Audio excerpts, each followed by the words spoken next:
Dhe një të treguesi kryesor të një fidani cilësor është lidhja e mirë në shartesën me mbyshartesën. Atëherë përshëndetje të gjithëve. Ndodhem sot në një fidanishte model të fermerit Albert, i cili merret kryesisht me prodhimin e fitanave të pemëve frutore.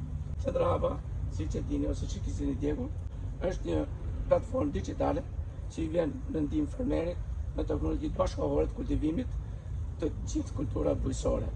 Dhe ai që ka rëndësi, i gjithë informacioni është falas dhe fermeri e në çdo kohë. Dhe kjo platformë ka një rubrikë të veçantë që është pyet ekspertin.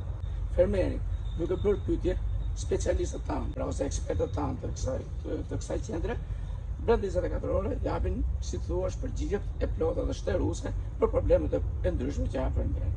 Qëllimi i demonstrimit sotëm është çfarë duhet të ketë një fermer parasysh përpara ngritjes së një pemëtore intensive. Sot kemi parë që kuptohet që pemëtorët kanë marrë përhapje të mëdha sepse janë me interes për fermerin, mund të themi që janë ndërkulturat më fitimprurse për sa i përket fushës së bujqësisë. Atëherë pra fermeri që vendos të ngrihet një pemëtore, ne duhet të rekomandonim që fillimisht bënte një projekt për ngritjen e kësaj pemëtore. Po, çfarë do të përfshihet brenda në këtë projekt?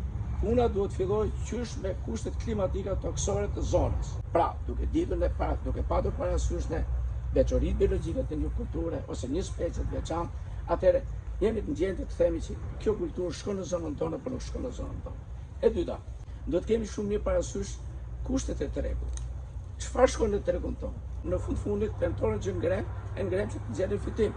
Atëherë prodhimi jonë të evatohet i plotë, të evatohet në kohë, duhet që të jemi të përshtatshëm me kultivarin dhe me llojin e caktuar. Do të kemi parasysh hershmërinë, do të kemi parasysh agroteknikën që do të përdorim. Është shumë faktorë tjerë, por një ndër faktorët kryesorë është edhe përgatitja e fitanit. Pra do të keni një gjë parasysh fermer, që në rast se vendoset të ngrini një pemëtore, gabimi më i vogël sot është i parushëm, ka vlera të larta, shpenzime shumë të larta, por gabimi më i vogël sot është i parushëm dhe mund ta sjellë pasoja shumë të mëdha për nesër. Atëherë pra, një ndër faktorët kryesorë është edhe siguria ose sigurimi i një fitani cilësor. Rekomandoj me forcë. Mos u bëni pre e tregjeve të rrugës. Shkoni ke njerëz, si qemi sot tu, që merren dhe janë të licencuar për kryen e këtyre punëve. Keni garancinë e plotë të gjitha. Ne rekomandojmë që fitani të jetë i cilësisë sa më të lartë ose cilësisë parë. Ndahet në kategori pra, themi që kategoria e parë. Po çfarë do të keni parasysh tek një fitan që të jetë i kategorisë parë? Në momentin që do të dalin në fushë, sipas specieve, do të ketë një trasi caktuar mbi pikën e shartimit, që ne rekomandojmë që të jetë mbi 18 mm trashësia e fitanit. Lartësia nga toka e shartimit 25 deri 30 cm. Çfarë do të kemi parasysh? Fitani të jetë sa më i drejtë dhe mundësisht mos të jetë i cunguar. Mos të ketë eksime, mos të ketë, pra mos themi që mos të ketë filluar formimi i koronës. Kurse mosha e fitanit pastaj zakonisht të shumicën e pemëve frutore do të jetë 1-2 vjeçar, por ka edhe raste që mund të jetë edhe më lart. Një tjetër veçori pastaj është certifikimi fitosanitar. Bile këtu është problemi më kryesor dhe këtu do të ngulim këmbë shumë. Në rast se shkojmë tek njerëz të përgjithshëm, që janë të licencuar për kryen e këtyre punëve, të jeni të sigurt që gjithë materiali, si në shartesa, ashtu edhe mbi shartesa, do të jenë të kontrolluar nga ana fitosanitare. Që do të thotë, fitani është i pastër nga smundjet virale, nga smundjet bakteriale dhe nga smundjet kërpudhore. Sepse çfarë ndodh?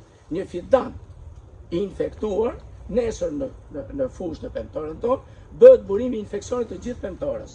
Qoftë me krasitjen, qoftë me shërbimet e ndryshme, një plagë që mund të marrë, për shembull pema, duke kaluar nga një pemë në pemën tjetër, ose me mjetet e krasitjes, ose me mjetet e spërkatjes mund ta dëmtojmë dhe mund t'ia përcjellim edhe pemëve tjera. Në rast se veprohet kështu, atëherë do jeni të sigurt që pemëtori juaj do të jetë garantuar, do të ketë jetën e gjatë dhe do të hyjë në prodhim dhe do të marrë prodhimin e garantuar.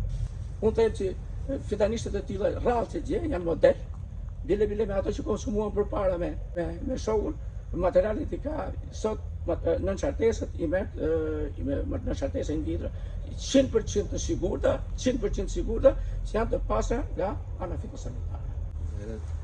Mishtë në aerët, shumë mirë, janë shumë domethënë sa të gjithë. Problemi është sepse këtu ne regulojmë që njerëzit nuk planifikim. Nuk bëjnë para planifikim, që të bëjnë një përllogaritje të thjeshtë se çfarë i duhet, pohon për kushtet klimatike që i ka, kushtet toksore, duke përshtatur në shërtesën dhe mbi shërtesën. Por në radhë të parë mos të shikojmë tregun para mbjelljes, domethënë çfarë ecën në treg sot, por të kemi një pamje pak më lart. Çfarë i mungon tregut, dhe jo çfarë ecën sot në treg, sepse tregu është diçka që në momentin që ka mungesë të një produkti, çmimi është i lartë dhe nuk do të nisemi nga çmimi, po nga ajo çfarë i duhet tregut. Sepse sot në të vërtetë ka filluar në Shqipëri ka filluar një eksport goxha i madh, eksportohen goxha fruta jashtë dhe një nga problemet më të mëdha të frutave është që ato të kenë rezistencë, të kenë pamje organoleptike shumë të mira, të mos zbuten si disa kultivarë të vjetë. Po dhe thotë që e shetë sy, e kuptoj. Pamja e bukur. Po duhet ketë dhe ca vlera tjera dhe të shikojmë se si është me pjesën e prodhimit, domethënë sepse ka kultivarë që qelin shumë shpejt dhe në disa zona ku ngricat e pranverës janë të kushtet klimatike toksore do të jenë shumë mirë. Atëherë duhet përshtatur shumë mirë këtë pjesë, sepse në fund fare ti je prodhues dhe duhet nxjerrësh prodhim. Nuk është tregu pastaj varet nga kërkesa dhe nga sasia që disponohet në Shqipëri. Po të shohësh vitet e fundit është eksporti ai që dominon në treg. Në momentin që ngjelet diçka, domethënë transporti ngecet për një analizë, që ngecet për një problem në media, direkt bie tregu dhe shikojmë që nuk ka më tërheqje, nuk shitet produkt. Atëherë përveç se fidanet, po duhet parë edhe në parcela që jo çdo gjë duhet jetë sipas problemi do të ndjekim në vazhdimsi, që ne të kemi një vazhdimsi të eksportit. Nëse s'do kemi eksport, atëherë prodhimi do ngeli stok dhe atëherë nuk është më i përshtatshëm dhe nuk ka interes ekonomik. Në fund fare që interes ekonomik si ishte në atë që ti ke fundi kultivar të ri arrës, ato ti pare cilësore të mira, unë do të bësh dy pyetje. Pse ky kultivar? Dhe a kërkon pjalmus? Ky fidan nuk është vetëm kultivar i ri, por është familje tjetër e arë. Domethënë nuk jemi te arët e zakonshme, por është një arë me origjinë amerikane, e cila përdoret në zonat e nxehta. Domethënë në zona që ka temperatura të larta. Dhe po shikojmë është për zonën e ulët tonën në fjalë, po do. Shkon shumë mirë dhe në zonat e ftohta, sepse kjo ka një qelje shumë të vonuar. Por defekti i kësaj është që pjekjen e ka shumë të vonë, ka në mes të nëndore dhe mbrapa. Në cikël gjatë. Ciklin e ka të gjatë dhe pjekja e saj është shumë e vonë. Dhe po ta çojmë në zonat e ftohta, atëherë nuk do arrijmë kohën e pjekjes. Jo se nuk shkon si bim në zonat malore, sepse nga ngricat e pranverës është shumë e mbrojtur. Qel më vonë sepse arrat që ne quajmë me qelje të vonë. Është një produkt i mirë, i cili duhet shfrytzuar në të zonë klimatike që kemi, në zonat veprimtare të ngrohta, sepse ka një çmim shumë të lartë në treg. Është një arë që preket shumë pak nga çmimi popullore dhe bakterial. Interesant shumë. Dhe është të përshtatur për parcela për njerëz që janë për shembull janë Tiranë dhe tokat i kanë në Tepelen, në Vlorë. Domethënë nuk kërkon shumë përveç se vaditjeve. I duhet vaditje dhe vaditja i duhet deri vonë për mbushjen e kokës. Domethënë për pjesën e ulët, te pjesa e smundjeve është shumë pak e prekshme thuajse fare. Unë kam vënë disa bim jashtë dhe po i testoj sepse deri tani këto i kemi me dëgjuar, është një bim që ka pak informacion.